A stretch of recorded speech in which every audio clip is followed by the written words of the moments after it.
Curtis had a disease which was characterized by progressive scarring of the lungs, pulmonary fibrosis.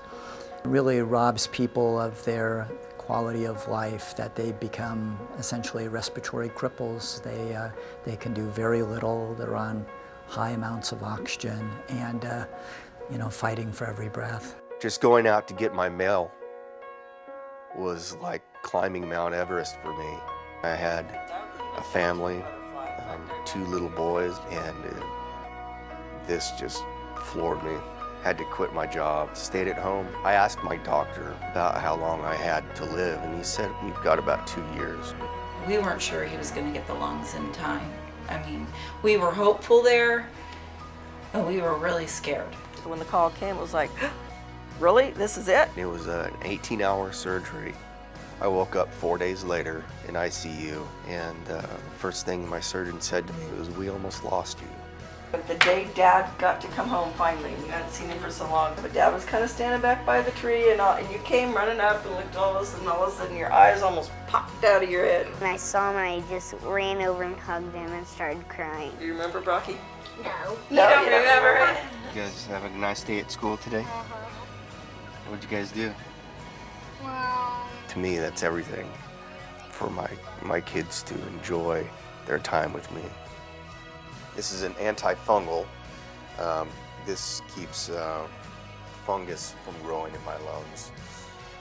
It's pretty nasty stuff. I take about 30 prescription medications twice a day.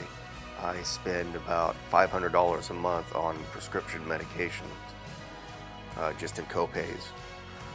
I used to have a 401k and a profit sharing and all this with my company. That's all gone.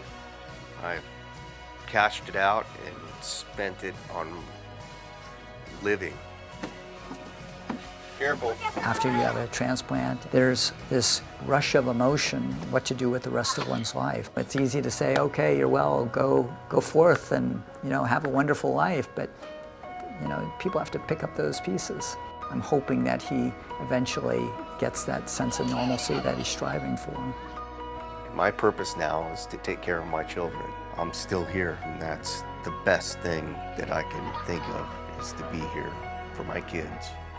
Just because you don't want to be an organ donor or haven't thought about it, once you're gone, you don't need those things anyways. The fact that someone out there was kind enough and thoughtful enough in a difficult time in their life to give my son some lungs is the biggest thing ever. be a donor and save a person's life like my dad's.